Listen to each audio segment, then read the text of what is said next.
எசேக்கியேல் தீர்க்கதரிசன புஸ்தகம் 22ஆம் அதிகாரம் 30ஆம் வசனத்துக்கு திருப்புங்க. எசேக்கியேல் என்ற ஒரு தீர்க்கதரிசியினுடைய புஸ்தகம், ஆண்டவர் பயன்படுத்தின தீர்க்கதரிசி எழுதின புஸ்தகம் பைபிள் இருக்குது.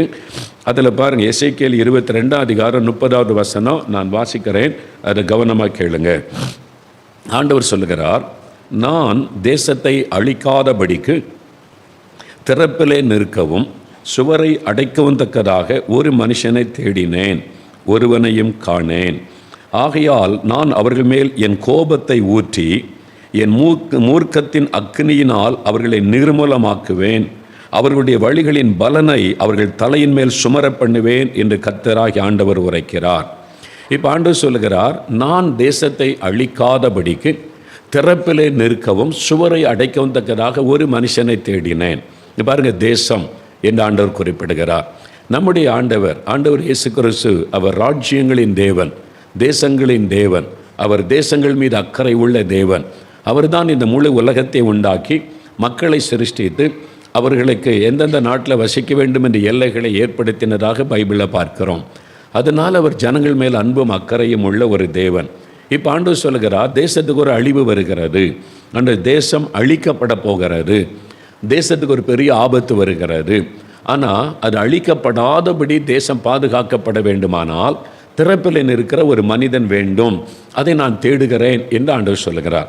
இந்த வசனத்தை நல்லா கவனிச்சிங்கன்னா, சாத்தான் தேசத்தை அழிக்க போகிறான்.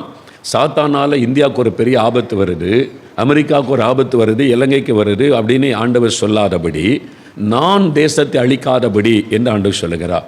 இதுதான் நமக்கு ஒரு ஆச்சரியமானது. ஆண்டவர் அன்பானவர் தானே, இரக்கமுள்ளவர் தானே, அவர் தானே நம்மளை சிருஷ்டித்தார், அவர் தானே ராஜ்யங்களை உண்டாக்கினார், பிறகு எதற்கு அவர் அழிக்கணும் அப்படின்ற ஒரு கேள்வி உள்ளத்தில் எழும்போம். தேவன் ஒரு பக்கம் அன்பானவர், இன்னொரு பக்கம் நீதி உள்ளவர், ஒரு பக்கம் ரொம்ப மனதுருக்கம் உள்ளவர், இன்னொரு பக்கத்தில் அவர் நீதி செய்கிற நீதி உள்ள நியாயாதிபதி. ரெண்டையுமே வேத புஸ்தகம் சொல்லுகிறாரு. வெறும் அன்பாக மாத்திரமே ஒருவர் இருந்தார், அவர் கடவுளாக இருக்க முடியாது. அந்த அன்பை பயன்படுத்தி எல்லா அக்கிரமமும் தேசத்தில் பெருகிவிடும். வெறும் நியாயம் தீர்க்கிறவர் அழிக்கிறவராக மட்டும் இருந்தாலும் அவர் கடவுளாக இருக்க முடியாது. ஒரு பக்கம் அவர் அன்புள்ளவர், இன்னொரு பக்கம் நீதி உள்ளவர். அப்போ பாவத்தை பார்க்க மாட்டாத சுத்த கண்ணர். தேவனுடைய உள்ளத்தை பாதிக்கிற ஒரே விஷயம் பாவம்தான். இந்த பாவத்தை தேசத்திலே பாவம் பெருகும்போது தேவன் அந்த தண்டனை கொடுத்து அந்த பாவத்திற்கான காரியத்துக்கான நீதியை செலுத்தி சுத்திகரிப்பது அவருடைய வழக்கம். பயத்தில் நம்ம பார்க்கிறோம். அப்போ ஆண்டவர் சொல்ல, நான் தேசத்தை அழிக்க ஆயத்தமாக இருக்கிறேன், ஏன்னால் தேசம் அழிவுக்கு பாத்திரமாக இருக்கிறது, தேசத்தில் அக்கிரமம் பெருகிவிட்டது, பாவம் பெருகிவிட்டது. ஆனால் நான் அழிக்க விரும்பவில்லை, உன் தேசத்தை நான் அழிக்க விரும்பலை. உன்னுடைய தேசம், நீ வசிக்கிற தேசத்தில் பாவம் அக்கிரமம் அநியாயம் பெருகிவிட்டது, ஆனால் நான் அழிக்க விரும்பலை. அதுக்கு பதில் ஒரு ஆழத்திட யாராவது ஒருவர் திறப்பில் நின்று ஜெபித்தால் நான் தேசத்திற்கு இரக்கம் செய்வேன் அப்படின்னு தான் ஆண்டவர் சொல்கிறார். ஜெபிக்காட்டா அதுக்கு தான் ஆண்டவர் சொல்கிறார், நீங்கள் ஜெபிக்காவிட்டால் நான் அவர்கள் மேல் தேசத்தின் மேல் கோபத்தை ஊற்றி என் மூர்க்கத்தின் அக்னியினால் அவர்களை நிர்மூலமாக்குவேன். தேசம் நிர்மூலமாக்கப்படும், தேசத்தில் பாதிப்பு வரும், தேசத்தில் அழிவு வரும் சொல்லிட்டு அவர்களுடைய வழியின் பலனை அவர்கள் தலையின் மேல் சுமர பண்ணுவேன், அவனுடைய பாவத்தினுடைய பலனை அவன் மேலே சுமர பண்ணுவேன். சாதாரணமாக பேசும்போது கிராமத்தில் என்ன பாவம் செஞ்சானோ, அவன் அப்பன் செய்கிற பாவையா பிள்ளை அனுபவிக்கிறது சொல்கிறாங்களா இல்லையா? எல்லாருக்குமே தெரியுது பாவத்தினால பாதிப்பு வரும் என்று எல்லா மதத்தில் உள்ளவர்களுக்கும் தெரிகிறது. அவன் அப்பன் செய்த பாவம் பிள்ளை அனுபவிக்குது, இவன் செய்த பாவம் முன்னோர் செய்த பாவம் இன்றைக்கி அனுபவிக்கிறாங்க. இந்த பாவத்தின் விளைவுகளை எல்லாருமே நம்ம நம்புகிறோம், பாதிப்புகளை நம்ம பார்க்குறோம். ஒரு குடும்பம் பாதிக்கப்படுது, ஊர் பாதிக்கப்படுது, பட்டணம் பாதிக்கப்படுது. இதைத்தான் ஆண்டவர் வேதத்தில் தெளிவாய் முன்கூட்டியே சொல்லி வைத்திருக்கிறார். என்னுடைய நியாய தீர்ப்பு தேசத்தில் வந்து அது அழிவை உண்டாக்க நிர்மூலமாக்கிவிடும் என்பதாய் சொல்கிறார். அப்போ ஆண்டவர் இந்த தேசம் அழிக்கப்படாமல் இருக்க என்ன பண்ணணுமா, திறப்பில் நின்று ஜெபிக்கணும் என்று ஆண்டவர் சொல்கிறார். சாதாரண ஜெபம் போதாது, ஸ்டாண்டிங் இன் த கேப். அதாவது திறப்பில் அப்படின்னா என்னங்க, திறப்பில் நிற்கிறதுனா என்ன? ஒரு வசனத்திலேருந்து சொன்னால் உங்களுக்கு விளங்கும். 106வது சங்கீதம் பைபிளை திருப்புங்க. 106வது சங்கீதத்துக்கு வேதத்தை திருப்புங்க எல்லாரும்.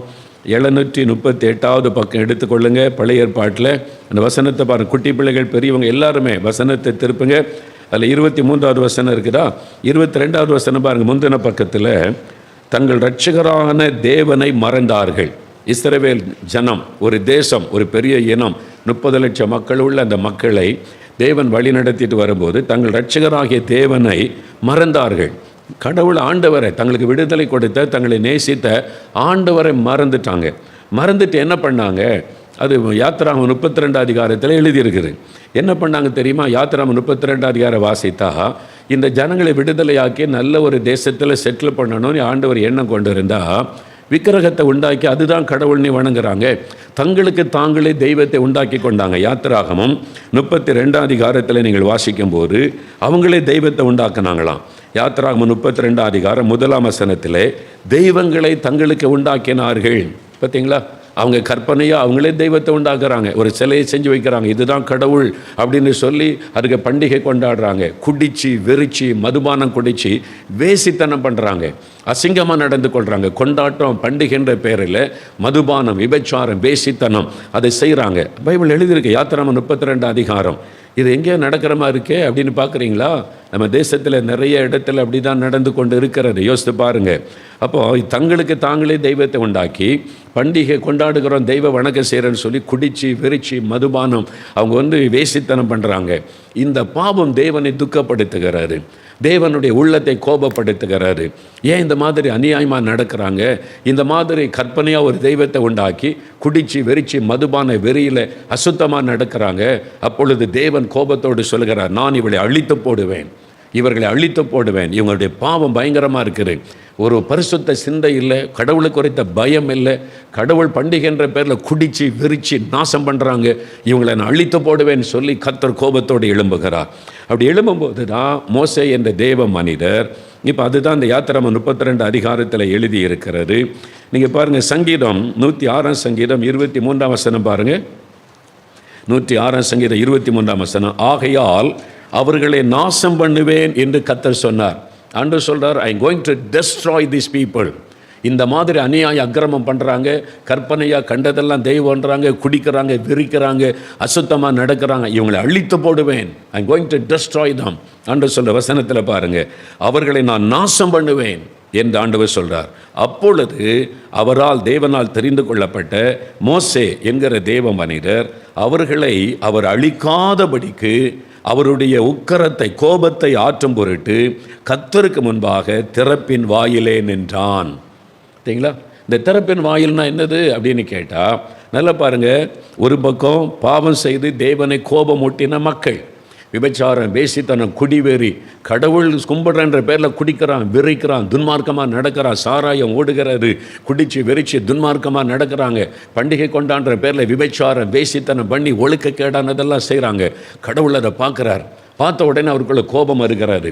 கடவுள் நம்ம வணங்குறேன்னு சொல்லி இப்படி துன்மார்க்கமாக நடக்கிறீங்களா, இவங்களை அழிச்சு போடுற அப்படின்னு கோபத்தோடு எழும்புகிறார். அப்போ மோசே என்ற தேவ மனிதர் இந்த பக்கம் அழிவுக்கு பாத்திரமாக இருக்கிற ஜனம் பாவம் செய்து துன்மார்க்கமாய் நடந்து தேவனை கோபப்படுத்திட்டாங்க. இந்த பக்கம் பரிசுத்தமுள்ள தேவன் அவர் கோபத்தோட இவங்களை நான் அழிக்க போகிறேன் அப்படின்னு நிற்கிறார். இந்த ரெண்டுக்கு நடுவில் மோசே நிற்கிறார். ஆண்டவருக்கு முன்னால் மறித்து கொண்டு, இல்லை ஆண்டவரே அவங்களை அழிக்கக்கூடாது, அவங்க மன்னிச்சிருங்க மன்னிச்சிருங்க மன்றாடுகிறார். அவங்க செய்தது பாவம்தான், அவங்க விக்கிரகம் செஞ்சது பாவம்தான், சிலை போய் வணங்கி கடவுள்னு சொன்னது பாவம்தான், அவங்க விபச்சாரம் பண்ணது பாவம்தான், குடிச்சு வெறிச்சது பாவம்தான், மன்னிச்சிருங்க, அவங்களுக்காக நான் அவங்கள்ட்ட பரிந்து பேசுகிறேன்னு சொல்லி பாவம் செய்த மனிதர்களுக்கும் பரிசுத்தமுள்ள தேவனுக்கு நடுவாக நிற்பதான் ஸ்டாண்டிங் இன் த கேப். ரெண்டுக்கு நடுவாக நின்று திறப்பிலே நிற்பது என்பது. அப்படி பேசும்போது நீங்கள் யாத்திராகமம் 32 அதிகாரம் வாசித்தீர்கள் என்றால் 13ஆம் வசனத்தின் பின்பகுதியில் கெஞ்சி பிரார்த்தனை பண்ணினார். மோசே எப்படி ஜெபம் பண்ணாராம்? கெஞ்சினார். ஆண்டவரே மன்னிச்சிருங்க, இந்த மக்களை மன்னிச்சிருங்க, அவங்க பாவம் செய்துட்டாங்க, உம்மை வேதனைப்படுத்திட்டாங்க, அவங்க பாவத்துக்கு இடம் கொடுத்துட்டாங்க, தயவாக மன்னிச்சிருங்க, இறக்க செய்யுங்க, தண்டிச்சிராதங்க, அழிச்சிராதங்கன்னு கெஞ்சி பிரார்த்தனை பண்ணினான். பாருங்க 11ஆம் வசனத்தின் பின்பகுதியில் பார்த்தீங்கன்னா, இந்த ஜனத்துக்கு ஒரு நம்முடைய கோபம் பற்றி எரியுதே, ஆண்டவரை கோபப்படாதங்க, மன்னிச்சிருங்கன்னு சொல்லி மோசே கெஞ்சி பிரார்த்தனை பண்ணினதுனால ஆண்டவர் 14ஆம் வசனத்தில், அப்பொழுது கர்த்தர் தமது ஜனங்களுக்கு செய்ய நினைத்த தீங்கை செய்யாதபடிக்கு பரிதாபம் கொண்டார். கர்த்தர் ஒரு மனிதன் திறப்பில் நின்று மன்றாடினதுனால தேவன் பரிதாபம் கொண்டார்.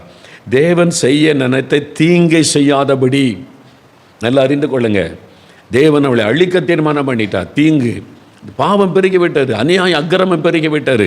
இஷ்டத்துக்கு ஆட்டம் போடுறாங்க. அதில் வேற என்ன வேற கடவுள்னு வேற சொல்லிக்கொள்கிறாங்க. இஷ்டத்துக்கு குடிச்சு வெறிச்சு துன்மார்க்கமாக நடக்கிறான். எப்படி நான் விட்டு வைப்பார்? அப்போ தேவன் அழிக்க தீர்மானம் பண்ணினதை தேவன் பரிதாபம் கொண்டு சரி நான் மன்னிக்கிறேன் அப்படின்னு மன்னித்தார். இதற்கு ஒரு மனிதன் தான் காரணம். திறப்பில் நின்ற மோசே. அந்த மோசையை நிமித்தம் அந்த ஜனங்கள் அழிவிலிருந்து தப்புவிக்கப்பட்டாங்க.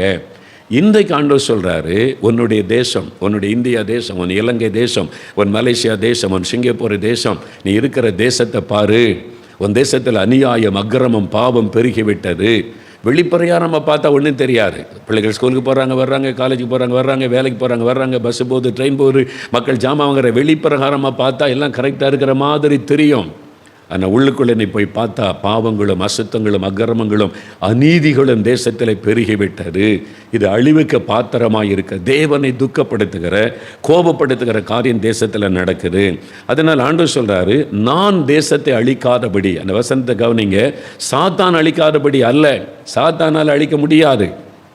சாத்தானால் பெரிய தீங்கெல்லாம் கொண்டு வந்துட முடியாது. சாத்தானால் சுனாமியெல்லாம் கொண்டு வர முடியாது. சாத்தானால் ஒரு பெரிய புயல் காற்று அனுப்பி அழிச்சிடலாம் முடியாது. தேவன் அனுமதிக்கும் போது சாத்தான் அதை பயன்படுத்தி அழிவை அதிகப்படுத்துவான். அதான் அவனால் செய்ய முடியும். அதனால் சாத்தான் என்ன பண்ணுறான், நம்மால் இந்த அழிவை உண்டாக்க முடியாது. ஆனால் கர்த்தருக்கு கோபம் வந்துட்டால் அழிவு வரும். அதுக்கு என்ன பண்ணணும்னா, பாவத்தை பெருக பண்ணுனா அவருக்கு கோபம் வரும். மக்களை பாவம் செய்ய வச்சு, குடிக்க வச்சு, விபச்சாரம் செய்ய வச்சு, துன்மார்க்கமாக நடக்க வச்சு, அநியாய அக்கிரமத்தை பெருக பண்ணிட்டா தேவனுக்கு கோபம் வரும். தேவன் நியாயம் தீர்ப்பார். அதனால் அந்த அழிவு வரும்போது சாத்தான் அதை பயன்படுத்தி தன்னுடைய அக்கிரமத்தை எல்லாம் விளங்க பண்ணி விடுவான். இதுதான் உலகத்தில் நடக்கிற தீமைகளுக்கு காரணம். தேவன் அந்த கோபம் வெளிப்படும் போது பிசாசு அதை பயன்படுத்தி மரணத்தை அதிகப்படுத்துவது, ஜனங்களை அழிப்பது, தன்னுடைய திட்டத்தை நிறைவேற்றுவதை எல்லாம் பிசாசு செய்வான். அதுக்கு தான் சாத்தான் மனிதர்களை பாவம் செய்ய வைப்பது. இதெல்லாம் பாவம் இல்லை, அதெல்லாம் பாவம் இல்லை. நீ பக்தியை சாமி கும்பிடுற, குடிச்சிக்கிட்டே கும்பிடு, போதையில் கும்பிடு, தப்பே கிடையாது. நீ சாமி கும்பிட்டா போகிற, போதையில் குடி, இதெல்லாம் விட்டுருவான். யாராவது பாருங்களேன், நம்ம சர்ச்சுக்குள்ளே குடிகாரன் வந்து வெளியே கொண்டு உட்கார வச்சுருவான். உள்ள செட்டப் வெளியே உட்காரு நீ. ஆனால் அவங்க குடிச்சிட்டு குறியெல்லாம் சொல்லுவான், குறிச்சிட்டே எல்லாமே சொல்லுவாங்க. குடித்து வெறிச்சு அவங்க சாமி கும்பிட்டாங்க. அதுதான் இயேசுக்கு ஆண்டவருக்கு கோபத்தை கொண்டு வந்தார். பிசாசுடைய தந்திரமே பாவத்தை பெருக பண்ணுவார். குடி, நல்ல வெறி, எப்படி நடந்துக்க, இதெல்லாம் இந்த காலத்தில் பாவமே கிடையாது. இதெல்லாம் யார் சொன்னால் பாவம்னு சொல்லி அது மாதிரி இஷ்டப்படி நீ வாழ்ந்துக்க அப்படின்னு நீ பாவத்தை பெருக பண்ணிவிட்டால் தேவனுடைய பாவம் பரிபூரணப்படும் போது தான் தேவனுடைய நியாய தீர்ப்பு வெளிப்படும். ஒரு பாவத்தை பார்த்துட்டு உடனே ஆண்டவர் கோபப்பட்டு அழிக்கலாம் மாட்டார். பாவம் பூரணப்படும் போது, பாவம் நிறைவாகும் போது பைபிளில் நீங்கள் பார்க்க முடியும். எதுக்கு கானான் தேசத்தில் ஆண்டவர் அழிச்சார்? பாவம் நிறைவான உடனே தேவன் இறங்கிட்டார். நினைவேவின் பாவம் பெரிதாக நிறைவாகிவிட்டது, இதுக்கு மேலே தாங்காது, அவ்வளவு அக்கிரமம் பெருகிவிட்டது, தேவன் அழிக்கும்படி இறங்கினார். சோதம் கொமோராவில் பாவம் பெருகி பெருகி பெருகி அது பாவம் இதுக்கு மேலே தாங்காது, அந்த அளவுக்கு பாவம் பெருகிவிட்டது. இதுக்கு மேலே விட்டு வைக்கக்கூடாதுன்ற நிலைமையில தான் தேவன் தன்னுடைய தண்டனையை அவர் அனுப்புகிறார், நிர்மூலம் பண்ண அனுப்புகிறார். இதைத்தான் நம்ம பைபிளில் பார்க்கிறோம். அதுதான் ஆண்டவர் சொல்கிறாரு, நான் தேசத்தை அழிக்காதபடி. ஆண்டவர் விரும்பிலாம் அழிப்பது இல்லை. அவர் நீதி உள்ள தேவன், கட்டாயம் அவர் நீதி செய்யணும். அது அவர் அன்புள்ளவராக இருந்தாலும் நீதி செய்யணும். அதனால் ஆண்டவர் அழிவை கட்டளை இடுகிறார். அப்போ தான் மக்களுக்கு ஒரு தெய்வ பயம் வரும், பரிசுத்தமாக வாழுன்ற சிந்தை வரும், இந்த அக்கிரமம் ஒழியணும். மனிதன் என்ன பண்ணாலும் பார்த்துக்கிட்டு சும்மா இருந்தால் அந்த உலகம் பாழாய் போய்விடும். அதனால தான் ஆண்டவர் தேசத்துக்கு அழிவை கட்டளை இடுகிறார், அனுமதிக்கிறார். ஆண்டவர் அதை அனுமதிக்கிறார். அப்போ அந்த மாதிரி ஒரு அழிவு வரும்போது கூட நான் அழிக்காமல் இருக்கேன்னா ஒரு வழி இருக்குது. நீங்கள் திறப்பில் நின்று மன்றாடி ஜெபிச்சிங்கன்னா நான் அதை மாற்ற முடியும். சாத்தான் வந்து குற்றப்படுத்த முடியாது. நம்ம பாவம் செய்ய செய்ய கடவுள் சும்மா இருந்தால் சாத்தான் ஆண்டவர்கிட்ட போய் சொல்லுவான், நீர் நீதி உள்ளவர் தானே, இவ்வளோ அக்கிரமம் நடக்குதில்ல, பார்த்துட்டு சும்மா இருக்கிறீரு, என்னை மட்டும் பாவம் செய்தேன்னு சொல்லி பரலோகத்தை விட்டு விரட்டி விட்டீங்களே, இவங்க பாவம் செய்கிறாங்க, நீங்கள் உண்டாக்கின மனிதர்கள், சும்மா விட்டு வைப்பீரா? என்னை சும்மா இருந்தாக்கி அப்போ நீர் அப்போ எனக்கு செய்தது அநீதி தானே பிசாசு குற்றப்படுத்துவான். அதனால் தேவன் பாவம் செய்கிறவங்களே தண்டிக்காமல் இருக்க முடியாது, அவர் செய்யணும். அப்போ தாங்க அவர் கடவுள். தண்டிக்காமல் இருக்கணுமானா ஒருவர் பரிந்து பேசினா தேவன் மனம் இறங்குவார்.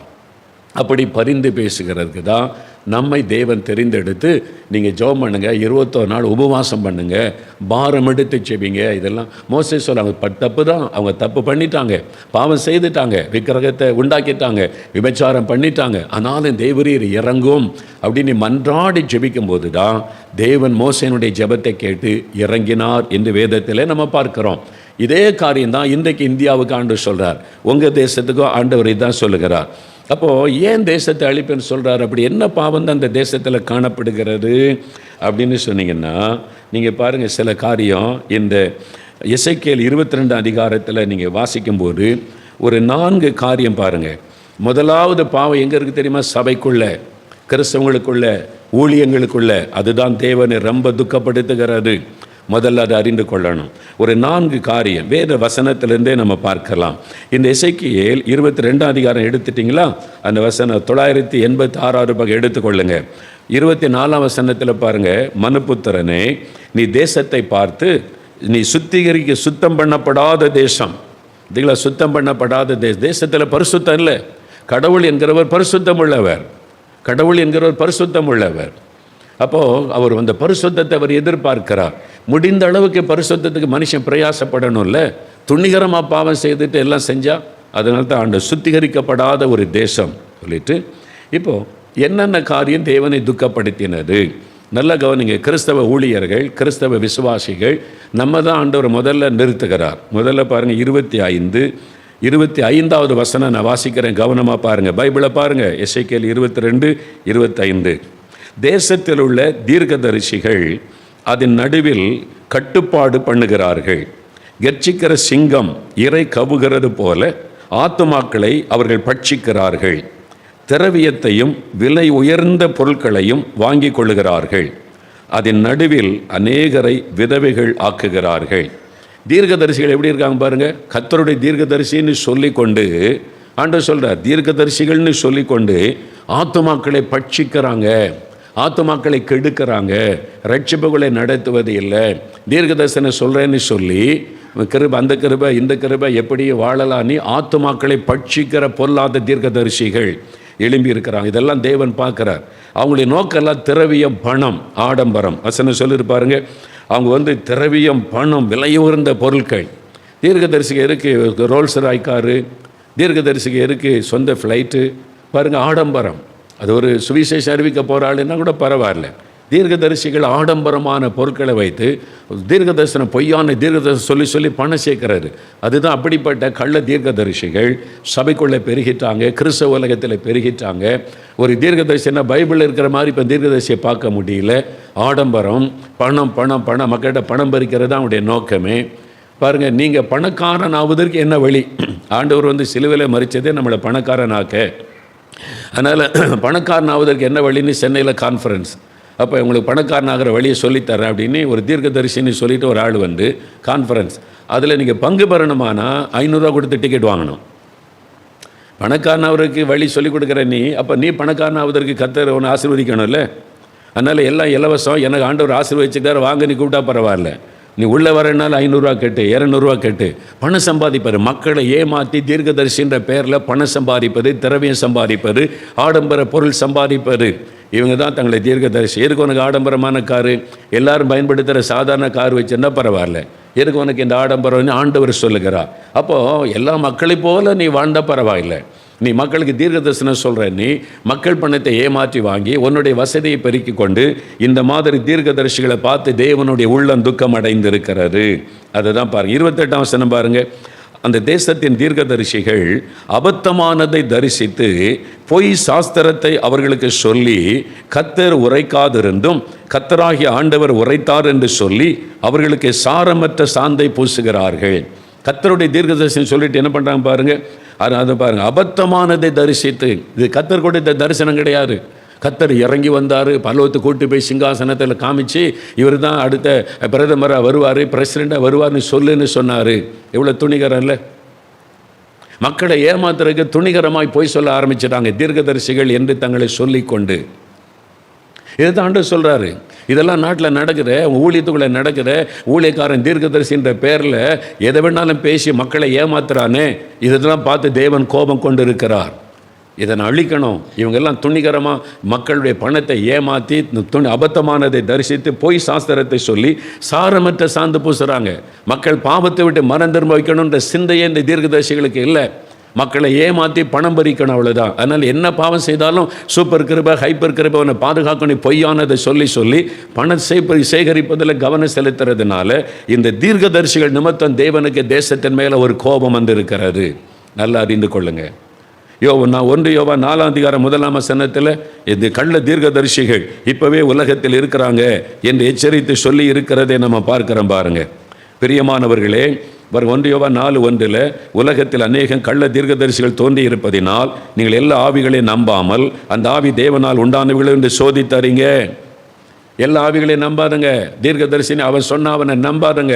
அவன் என்ன கார் வச்சிருக்கிறான் நீ பாருங்க. ஆடம்பரமாக இருக்கிறானா, சாதாரண மக்களை போல இருக்கிறானா பாருங்க. ஆண்டவர் எச்சரிக்கிறார்ல, இந்த மாதிரி தான் இருப்பான். அந்த மாதிரி தன்னை தீர்க்கதரிசனை சொல்லி பொய்யானதெல்லாம் தீர்க்க தரிசனமாக அறிவிச்சுக்கிட்டே இருப்பாங்க. ஏதோ 1-2 மிஸ்டேக்குன்னா பரவாயில்ல, எல்லாமே பொய்யா இருந்தால், எல்லாமே ஏமாத்துற தீர்க்க தரிசனமாக இருந்தால், ஏதோ 10 சொன்ன ஒன்று மிஸ்டேக் ஆகிட்டுன்னு கூட பரவாயில்ல. சொல்கிறதெல்லாம் அபத்தமான தீர்க்க தரிசனங்கள். இந்த மாதிரி கள்ள தீர்க்க தரிசனம் தேசத்தில் பெருகினதுனால தேவன் சொல்லுகிறார், நான் அழிக்க போகிறேன். என் பேர் நாமத்தை சொல்லிக்கொண்டு ஏமாத்துறாங்க. 2வது அடுத்தது பாருங்கள், இன்னொரு வசனம் பாருங்கள், 26வது வசனம், எசேக்கியேல் 22 வசனம் பாருங்கள். ஆசாரியர்கள், இப்போ ஆண்டவர் இந்த ஊழியர்களுக்கு வருகிறார். ஆசாரியர்கள்னா அந்த காலத்தில் எருசலேம் தேவாலயம் மட்டும் இருந்தது, அதில் ஆசாரியராக பணி செய்தாங்க. இப்போ அப்படி இல்லை. சுவிசேஷகர்கள், மிஷனரிகள், அப்புறம் போதகர்கள், அப்போஸ்தலர்கள் என்று பல ஊழியர்கள், தீர்க்கதரிசிகள் மாதிரி இன்னும் 4 ஊழியங்கள் இருக்கிறது. தேவ ஊழியர்கள் எந்த பேரில் செய்தாலும், சுவிசேஷனாக இருந்தாலும் சரி, போதகராக இருந்தாலும் சரி, சபை நடத்துகிற மேய்ப்பனாக இருந்தாலும் சரி, சுவிசேஷகன் என்று சொல்லிக்கொண்டாலும் சரி, எங்களை மாதிரி சுவிசேஷ ஸ்தாபனங்களை ஏற்படுத்தி நடத்தி கொண்டிருந்தாலும் சரி, மிஷனரி ஸ்தாபனங்களே நடத்தினாலும் சரி, ஆண்டவர் சொல்கிறாரு, இந்த ஆசாரியர்கள், ஊழியக்காரர்கள் என் வேதத்துக்கு அநியாயம் செய்து, ஆண்டவர் சொல்ல வேதத்துக்கு அநியாயம் பண்ணுறான். பைபிளை கையில் வைத்துக்கொண்டு வசனத்தை புரட்டி பேசுகிறான், வசனத்தை வளைத்து பேசுகிறான். மக்களை ஏமாற்றுவதற்கு ஊழியக்காரன் என்ற பெயரில் என் வேதத்துக்கு அநியாயம் செய்து என் பரிசுத்த வஸ்துக்களை பரிசுத்த குலைச்சலாக்குகிறார்கள். பரிசுத்தம் உள்ளதற்கும் பரிசுத்தம் இல்லாததற்கும் வித்தியாசம் பண்ணாமலும், அசுத்தம் உள்ளதற்கும் அசுத்தம் இல்லாததற்கும் உண்டான வேற்றுமையை காண்பியாமலும் இருந்து என் ஓய்வு நாட்களுக்கு தங்கள் கண்களை மூடிக்கொள்கிறார்கள். அவர்கள் நடுவிலே நான் கனஈனம் பண்ணப்படுகிறேன் என்று சொல்றார். என்னை கனவீனம் பண்றாங்க, ஊழியக்காரன் சொல்லிக்கொண்டு என்னை அவமானப்படுத்துறாங்க, என்னை கேவலப்படுத்துறாங்க என்று ஆண்டவர் சொல்லுகிறார். அப்போ ஊழியக்காரங்க மத்தியில் என்ன நடக்குது பாருங்க. அதெல்லாம் தேவனை துக்கப்படுத்துவது. இதே காரியம்தான் பழைய புதிய ஏற்பாட்டு காலத்தில் 2 பேதுரு 2 பாருங்க. 2 பேதுரு 2 எடுங்க. 2 பேதுரு 2 எடுத்துட்டிங்களா? அந்த வசனத்தில் முதல் 3 வசனம் பாருங்கள். வசனத்தை நல்லா கவனிங்க. இன்றைக்கு இந்தியாவில் இதெல்லாம் நடக்கிறது. இதனால தான் தேவன் கோபம் அடைந்து நான் வந்து நியாயத்தீர்ப்பு அனுப்ப போகிறேன் என்று சொல்லுகிறார். 2 பேதுரு 2 323 பக்கம் எடுத்துருங்க. முதல் 3 வசனம் பாருங்க. கள்ள தீர்க்கதரிசிகளும் ஜனங்களுக்குள்ளே இருந்தார்கள். பார்த்தீங்களா, அன்னைக்கே இருந்தாங்க. இன்னைக்கு நிறைய கள்ள தீர்க்கதரிசிகள் எழுப்பினான். எல்லாம் உட்காந்து வாட்ஸ்அப்பில் என்ன வேணாலும் பேசல, யாரும் ஒன்றும் கேட்க மாட்டாங்க. யூடியூப்பில் பேசிக்கிட்டே இருக்கிறது. நல்ல ஊழியர் இருக்குது, நல்லா அறிந்து கொள்ளுங்க. கள்ள தீர்க்கதரிசிகள்னால் நல்ல தீர்க்கதரிசிகளும் இருக்காங்க, கள்ள போதகர்கள்னால் நல்ல போதகர்களும் இருக்காங்க. ரெண்டுக்கும் நம்ம வித்தியாசத்தை கண்டுபிடித்து கொள்ளணும். நல்ல தீர்க்கதரிசி யார், நல்ல போதகர் யார், நல்ல ஊழியர் யார், நல்ல மிஷனரி ஸ்தாபனம்னா எது, நல்ல ஊழியக்காரங்க யாருன்னு நம்ம கண்டுபிடித்து கொள்ளணும். ஏன்னா கள்ளர்கள் உள்ளே வந்துட்டாங்க, கள்ள போதகர்கள், கள்ள தீர்க்கதரிசிகள் வந்துட்டாங்க, கள்ள போதனை செய்கிறவங்க. இதெல்லாம் தேவனை துக்கப்படுத்துது. ஆண்டவர் பார்க்குறாரு, என் பேரை சொல்லி அநியாயம் பண்ணுறாங்க. அப்படியே உங்களுக்குள்ளே கள்ள போதகர்கள் இருப்பார்கள். அவர்கள் எப்படிப்பட்டவங்களாக இருப்பாங்களாம்? அவர்கள் கேட்டுக்கு ஏதுவான வேத புரட்டுகளை தந்திரமாய் நுழைய பண்ணி, பைபிள் வசனத்தை எப்படி புரட்டுவாங்கன்னா தந்திரமாய், வசனத்துக்கு தவறான விளக்கம் கொடுத்து, வசனத்துக்கு தப்பான விளக்கம் கொடுத்து தந்திரமாய் சொல்கிறேன் பாருங்கள். சாவே கிடையாது, மரணமும் ஜீவனும் ஒரு நாவில் இருக்குது. நான் சாக மாட்டேன்னு சொன்னால் உனக்கு சாவே கிடையாது. நீ நினச்சாதான் சாக முடியும். அப்படி ஒரு போதனை சொல்கிறான், பைபிளை கையில் வச்சுட்டு உனக்கு சாவே கிடையாதுன்றான். இதுதான் பிசாசு ஏவாளுக்கு கொடுத்த போதனை. நீ சாக மாட்ட, இந்த பழத்தை சாப்பிட்ட சாக மாட்ட, பிசாசனுடைய உபதேசம் அது. இது மாதிரிலாம் இன்றைக்கி வசனத்தை புரட்டி மக்களை ஏமாற்றுவதற்கு பாருங்கள், வேத புரட்டுகளை தந்திரமாய் நுழைய பண்ணி ஒரு பைபிள் வசனத்தை வச்சுட்டு பேசுகிறாரு. முழுமை ஒரு ஒரு ஒரு சத்தியத்துக்கு விளக்கம் கொடுத்தா முழுமையாக பைபிள் என்ன பேசுதோ அதை பேசணும். அது இல்லாதபடி இந்த அபத்தமான காரியத்தை சொல்லி அந்த புரட்டி பரிசுத்தனா என்னதுன்னா அதுக்கு வேறு மாதிரி விளக்க சொல்லி, கிருபைன்னா என்னன்னா வேறு மாதிரி விளக்க சொல்லி மக்களுக்கு பிரியப்படுற மாதிரி இப்போ பிரசங்கம் பண்ணுவார். அதான் சொல்ல பாருங்கள், வேத பொருட்டுகளை தந்திரமாய் நுழைய பண்ணி தங்களை கிரயத்திற்கு கொண்ட ஆண்டவரை மறுதலித்து, இயேசுவை மறுதலிக்கிற உபதேசம் இப்போவே வந்துட்டு தெரியுமா அவனுக்கு? ஆவில நிரம்பி அந்நிய பாஷை பேசுகிற பாஸ்டர் பேசுகிறாரு, இயேசு கிறிஸ்து கடவுளே கிடையாது, யெகோவா ஒன்று தான் கடவுள், அதனால் இயேசுவை கடவுளால் வணங்க தேவையில்லை. சொல்கிறது யார்? அந்நிய பாஷை பேசுனா பாஸ்டர். இப்போ எந்த அளவுக்கு சபை போய் கொண்டு இருக்கிறது பாருங்கள். இயேசுவை மாம்சத்தில் வந்து இயேசுவை மறுதலிக்கிறவன் தான் அந்தி கிறிஸ்துவின் ஆவி உள்ளவன். ஒரு அபிஷேகம் பெற்று அந்நிய பாஷை பேசுகிற பாஸ்டர் அந்தி கிறிஸ்துவின் ஆவி உடையவராக மாறிட்டார். பேசுகிறாங்க, இப்போ நீங்கள் யூடியூப்பில் பாருங்கள், பேசுகிறாங்க, துணிகரமாக பேசுகிறாங்க. அப்போ இதெல்லாம் ஆண்டவர் சொன்னது பாருங்கள், வசனத்தில் சொன்னது இப்போ நிறைவேறுது. நாம் கவனமாக இருக்கணும். பாருங்கள், தங்களை கிரயத்துக்கு கொண்ட ஆண்டவரை மறுதலித்து தங்களுக்கு தீவிரமான அழிவை வருவித்துக் கொள்கிறான். அதனால தான் அழிவு வருது. இந்த மாதிரி வசனத்தை புரட்டி இயேசுடைய தெய்வத்துவத்தை மறுதலிக்கிற பொல்லாத ஊழியர்கள் எழும்பி, பைபிளை வச்சுக்கிட்டு இயேசு ஆண்டவர் இல்லைன்னு போதிக்கிற கள்ளர்கள் எழும்பிட்டாங்க. இந்த செய்தி நிறைய பேர் அதை கவனிக்க ஆரம்பிச்சுட்டாங்க. சரியாக தானே இருக்குன்னு. இதனால ஒரு அழிவை அவங்க தேடிக்கொள்கிறாங்க. இதெல்லாம் அழிவை கொண்டு வரும். அவர்களுடைய கெட்ட நடக்கைகளை அநேகர் பின்பற்றுவார்கள். பாருங்கள், அவங்க கெட்ட நடக்க சரி கிடையாது, அவனுடைய நடக்க சரி கிடையாது, அது அநேகர் பின்பற்றுவார்கள். அவர்கள் நிமித்தம் சத்திய மார்க்கம் தூஷிக்கப்படும். சத்திய மார்க்கமாகிய கிறிஸ்தவ மார்க்கம் அவங்க நிமித்தம் தூஷிக்கப்படும். பொருளாசை உடையவர்களாய் தந்திரமான வார்த்தைகளால் உங்களை தங்களுக்கு ஆதாயமாக வசப்படுத்திக் கொள்ளுவார்கள். பார்த்தீங்களா? அவங்க எதுக்கு? பொருளாசை, பணம் சம்பாதிக்கணும், மக்களை ஏமாற்றி இப்படிலாம் பேசினா தான் மக்கள் மயங்கி காணிக்க கொடுப்பாங்க. அவங்களுக்கு சாதகமாக பேசினேன், நீ பணக்காரன் ஆயிரலாம், உனக்கு சாவு கிடையாது அப்படின்னு சொல்லி நீயே கடவுள். இப்போ அப்படி ஒரு போதனை கொண்டு வந்துட்டாங்க, நீயே கடவுள் அப்படின்னு ஒரு போதனை கொடுத்துட்டாங்க. அது பைபிளை கையில் வச்சுட்டே போதிக்கிறாங்க. இதெல்லாம் பெருகி கொண்டு இருக்கிறாரு. இதனால் தேசத்தின் மேலே ஒரு அழிவு. இதைத்தான் ஆண்டவர் சொல்கிறார். பாருங்கள், தங்களுக்கு ஆதாயம் உண்டாக அவர்களுடைய அழிவு உறங்காது. ஆண்டவர் சொல்கிறார், பூர்வ காலம் முதல் அவர்களுக்கு விதிக்கப்பட்ட ஆக்கினை அயர்ந்திராது, ஆக்கினை வரும். அது ஆண்டவர் சொல்ல, அழிவு உறங்காது, அழிவு வரும் என் ஆண்டவர் எச்சரிப்பாக சொல்லுகிறார்.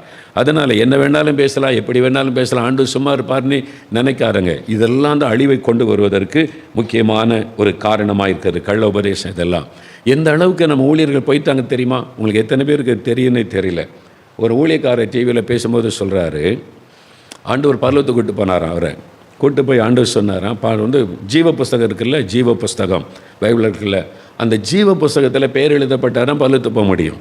அந்த ஜீவ புஸ்தகத்துலேருந்து ஒரு பேப்பரை கிழித்து இந்த ஊழியக்கார்ட்ட கொடுத்தாராம். அந்த ஊழியக்காரர், ஆண்டவரை எதுக்கு ஜீவ புஸ்தகத்துலேருந்து பேப்பரை கிழிச்சு ஏன்ட்ட தர்றீங்க அப்படின்னா, உன் ஊழியத்துக்கு யாரெல்லாம் காணிக்க அனுப்புகிறாங்களோ அவங்க பேரெலாம் அதில் எழுதிக்க, அவங்க பரலோகத்துக்கு வந்துடலாம். என்ன துணிகரம் அந்த ஊழியக்காரனுக்கு. அப்போ காசு கொடுத்தா, அதுவும் உன் ஊழியத்துக்கு காசு கொடுத்தா டைரெக்டாக பரலோகத்துக்கு வந்துடலாம். அந்த பேரை நீயே எழுதிக்க. அப்போ குடிகாரன் காசு கொடுத்தா குடிகாரன் பேரை எழுதுவியா நீ? ஒரு விபச்சாரக்காரன் காசு கொடுத்தா விபச்சாரங்கிற ஜீவ புஸ்தகத்தை எழுதி பரலோகத்துக்கு போக முடியுமா? பரலோகத்து ஜீவ புஸ்தகத்தின் பேப்பரை கிழிச்சு எந்த ஊழியக்காரன் கையில் அது ஆண்டவர் கொடுப்பாரா?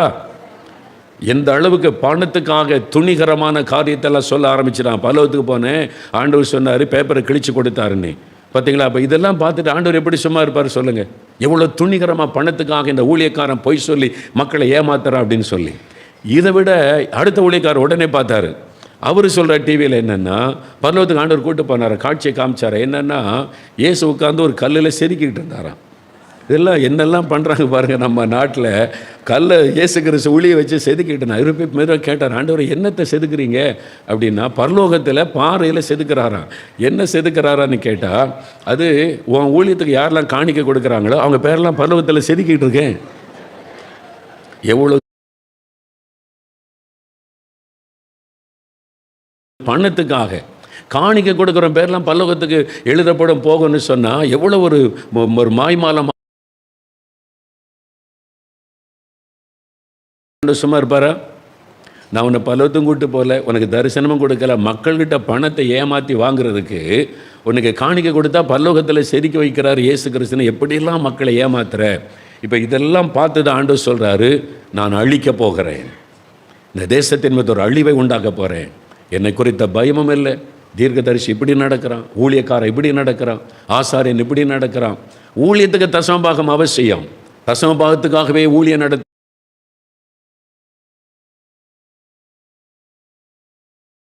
பணம் பணம் பணம், வெறும் தசம்பாத்துக்காக பிஸ்னஸாக பண்ணுறோம். சபை நடத்துறது சபை பிஸ்னஸா? ஊழியம்.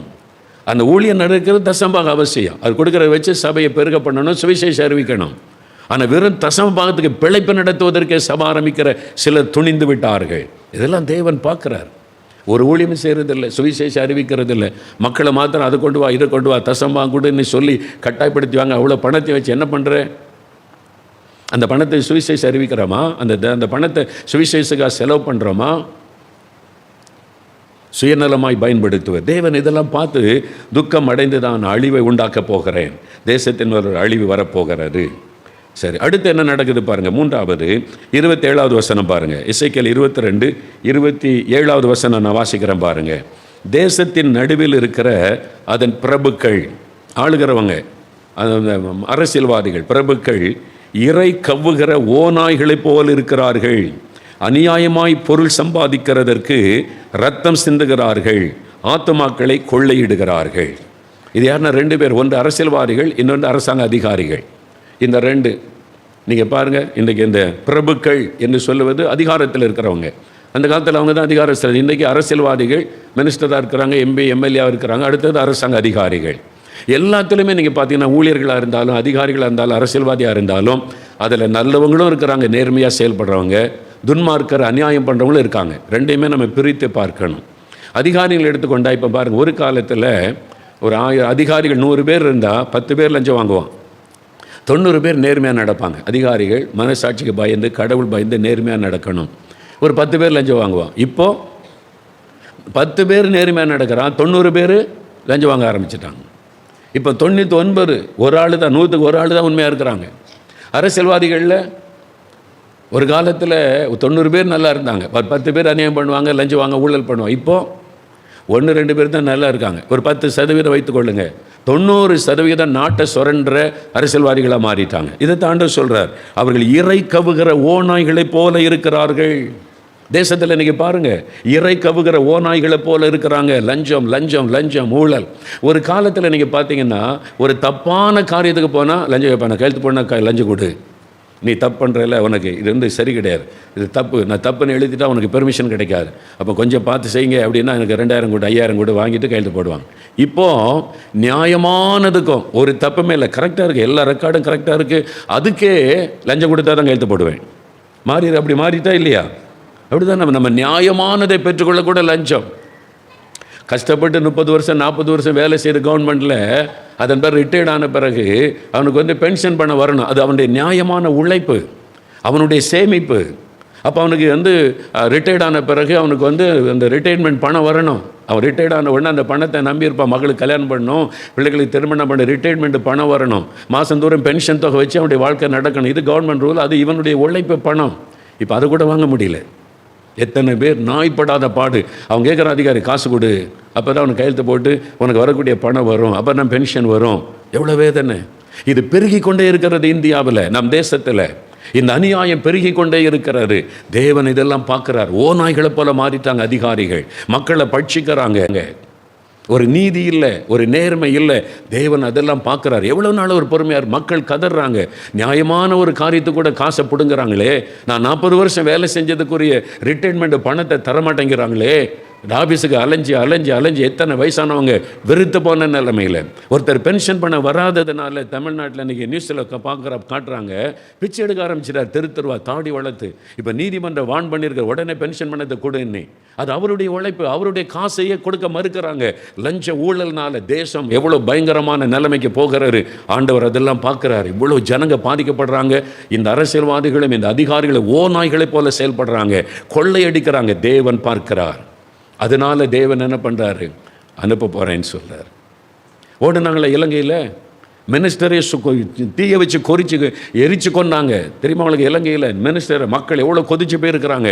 எரிச்சு சந்தர்ப்பம் கிடைச்சா எரிச்சு கொண்டுருவாங்க. அந்த மாதிரி உள்ளுக்குள்ளே எரிந்து கொண்டு இருக்கிறது, எரிச்சு கொண்டாங்க.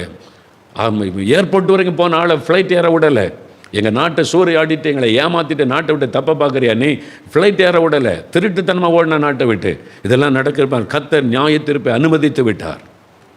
அப்போ எவ்வளோ நாள் ஆண்டவர் பார்த்துக்கிட்டு சும்மா இருப்பார்? என்ன வேணாலும் அநியாயம் பண்ணு, என்ன வேணாலும் அக்கிரமம் பண்ணுன்னு பார்த்துக்கிட்டு சும்மா இருப்பார் ஆண்டவர்? இதான் இன்றைக்கி நடக்கிற காரியம்.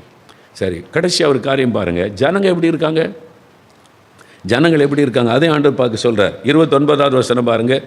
தேசத்தின் ஜனங்கள் இடுக்கண் செய்து கொள்ளையடித்து சிறுமையும் எடுக்கிறாங்க. யோசித்து பாருங்கள், ஜாதி பெருமையில் அடுத்தவனை நசுக்குவார், ஜாதி பெருமையில் கடையில் ஜாமான் தர முடியாது என்பார். தமிழ்நாட்டிலே பாருங்கள், இப்போ 2-3 பேர் அரெஸ்ட் பண்ணி உள்ளே வச்சுட்டாங்க. இவன் இந்த ஜாதி எங்கள் கடையில் ஜாமான் தர மாட்டேன். எவ்வளோ கொடூரமான காரியம் தேசத்தில் நடக்கிற, மக்களை அப்படி அவமதிப்பார். பாருங்கள், ஜனங்கள் எப்படி இருக்காங்க, இடுக்கண் செய்து கொள்ளையடித்து. அதான் நடக்குது, கொள்ளையடிக்கிறாரு. ஒரு காலேஜில் பிரச்சனை வந்துட்டு, ஒரு பிள்ளை செத்து போச்சுரு. அதனால எல்லாம் போராட்டம் நடத்தினா எதிர்ப்பு தெரிவித்து நியாயம் கேட்டால் சரி, உள்ள நுழைஞ்சு கொஞ்சத்தை எரித்து அதில் பொது ஜனங்கள் எப்படின்னாங்க, பொதுமக்கள் போய் ஃபேனை தூக்கிட்டு போகிறான், பெஞ்சை தூக்கிட்டு போகிறான். எங்கேருந்து இந்த புத்தி வந்துச்சு? அப்போ இவனுக்கு என்ன எண்ணம் இருக்குது? ஒரு பிள்ளை செத்து போனதுக்கு நீதி கேட்கணுன்றது அவனுடைய நோக்கம் இல்லை. உள்ள நுழைஞ்சு ஃபேனை திருட்டிட்டு போகிறான், ஸ்கூலுக்குள்ளே நுழைஞ்சி அங்கே இருக்கிற பீரவை தூக்கிட்டு போகிறான், பெஞ்சை தூக்கிட்டு போகிறான். எப்படி மக்களுடைய மனசு மாறிட்டு பாருங்கள். ஆனால் பேசுனதை நான் நீதிக்காக போராடினா, ஒரு பெண்ணினுடைய மரணத்துக்காக போராடினோம். அப்போ ஏன் திருடுனேன்? நீ திருடன் தானே. பொதுமக்கள் எப்படி மாறிட்டாங்க? ஆண்டவர் சொல்கிறார் பாருங்க, இவங்க இடுக்கண் செய்து கொள்ளையடித்து. பொதுமக்கள் எப்படி தான் இருக்கிறாங்க, கொள்ளையடித்து. குஜராத்தில் பூமி அதிர்ச்சி உண்டாச்சு கிடக்குது, மக்கள் எல்லாம் பாதிக்கப்பட்டிருக்காங்க. சில குற்றுயிர் கொலையுற கிடக்கிறாங்க. இதை கேள்விப்பட்டு பாருங்கள், பாம்பேலேருந்து ஒரு டீம் வேகமாக போய் மக்களுடைய உடம்பில் இருக்கிற தங்கத்தெல்லாம் திருடுறது. குற்றுயிராக கிடக்கிறாங்க. அவங்கள காப்பாற்றுறதுக்கு பதிலாக தங்கத்தை திருடுறது, செயின் அறுக்கிறது. மக்கள் எப்படி இருக்கிறாங்க பாருங்கள். இதை தான் ஆண்டு சொல்ல, உன் ஜனம் இப்படி தான் இருக்காங்க. மக்கள் நம்ம நல்லவங்களாக இருக்காங்களா? அவங்க இப்படி தான் இருக்காங்க. ஒரு ஆக்சிடெண்ட் நடந்தால் யார் கையிலேருந்து வாட்சப்படுங்கலாம், நகைப்படுங்களான்னு இறுதி உள்ள மக்கள் தானே இருக்காங்க. அதான் சொன்னாங்க, இப்படி தான் அரசியல்வாதிகள் இருக்காங்க. அரசியல்வாதிகள் எப்படி இருக்காங்க, நாடே மோசமாக போகுதுன்னா ஒருத்தர் சொன்னார், மக்கள் எப்படி இருக்காங்களோ அப்படி தானே ஆள்றவன்னு இருப்பான். மக்கள் புத்தி இப்படி தானே இருக்குது. அப்போ மக்கள் மனம் திரும்பினா தானே நல்ல லீடர் ஆண்டவர் தருவார். அப்போ அதை தான் ஆண்டவர் சொல்கிறார், தேசத்தின் ஜனங்கள் இடுக்கண் செய்து கொள்ளையடித்து சிறுமையும் எளிமையானவனை ஒடுக்கி அந்நியன். இந்தியா தேசம் இப்படி தானே இருக்குது சொல்லுங்கள். இல்லை, வசனத்தில் உள்ள மாதிரி கிடையாது. தீர்க்கதரிசிலாம் ரொம்ப உண்மையாக இருக்காங்க அது சொல்ல முடியுமா? ஊழியக்காரெல்லாம் ரொம்ப பரிசுத்தம், உண்மை, பணத்தில் ஆசை கிடையாது சொல்ல முடியுமா? மக்கள் எல்லாம் ரொம்ப பெர்ஃபெக்டாக இருக்கிறாங்க, அதிகாரிகள் யாரும் லஞ்சம் வாங்குறதில்ல அப்படின்னு சொல்ல முடியுமா? எல்லா அநியாயம் அக்கிரமம் எல்லா ஏரியாவிலும் பெருகிவிட்டது, சபைக்குள்ளே பெருகிவிட்டது. சபைக்குள்ள செக்ரட்டரி, ட்ரெஷரர் கொஞ்சம் பேர் நல்லா இருக்கிறாங்க, ஒரு 25% உண்மையாக இருக்கிறாங்க. கர்த்தருடைய கர்த்தருடைய பண்ணி 75% கொள்ளைக்காரன் தானே இருக்கிறான். ஸ்கூல் பணத்தை கொள்ளையடிக்கிறான், காலேஜ் பணத்தை கொள்ளையடிக்கிறான், ஜனங்க கொடுக்குற காணிக்கை கொள்ளையடிக்கிறான். சர்ச்சுக்குள்ளேயே கள்ளர்கள் பெருகிட்டாங்களே, யோசித்து பாருங்க. பதவி சண்டை, இதெல்லாம் தான் இந்த ஜபத்தை ஆண்டவர் கொண்டு கொடுத்திருக்கிறார். ஆண்டவர் சொல்றார், நீங்கள் திறப்பில் நின்று மன்றாடுங்க. இப்படி தான் உன் தேசம் இருக்குது, இப்படி தான் ஊழியர்கள் இருக்காங்க, இப்படி தான் தீர்க்கதரிசி இருக்காங்க, இப்படி தான் அதிகாரிகள் இருக்கிறாங்க. அதனால் இந்த தேசம் கோபாக்கினைக்கு பாத்திரமாக இருக்குது. ஆனால் நான் அழிக்க விரும்பலை, இந்த ஜனங்களை அநியாயமாக நான் அழிக்க நான் விரும்பலை. ஆனால் நீ திறப்பில் நின்று நீங்கள் ஜெபிச்சா நான் இறக்க செய்வேன் அப்படின்னு ஆண்டவர் சொல்கிறார். அதுக்கு தான் சொல்கிறேன், நான் தேசத்தை அழிக்காதபடி திறப்பில் இருக்க, நீங்கள் ஜெபிச்சா நான் அழிக்க மாட்டேன், இறக்க செய்வேன். மோசே திறப்பில் நின்றதுனால தேவன் மனம் மாறினார், கெஞ்சி பிரார்த்தனை பண்ணினதுனால. அப்போ நம்ம ஆண்டவரிடத்தில் பரிந்து பேசி ஜெபம் பண்ணினால் தேவன் இறக்க செய்வார், தீமையை நன்மையாய் மாற்றுவார். நம்ம என்ன ஜெபிக்கிறோம்? அழிவு வரக்கூடாது, எழுப்புதல் வரணும். அதுக்கு தான் நம்ம இப்படி திறப்பில் நின்று ஜெபிக்கிறோம். இந்த அழிவை நீங்கள் இன்னொரு அழிவு வேண்டாம் ஆண்டவரே, இன்னொரு பாதிப்பு வேண்டாம், நீங்கள் எழுப்புதல் அனுப்பணும், ஆவியை அனுப்புங்க, தேசத்தை மறுரூபப்படுத்துங்க. அதுக்கு தான் நம்ம திறப்பிலை நின்று மன்னிங்க, இறக்க செய்யுங்க அப்படின்னு ஜெபிக்கிறோம்.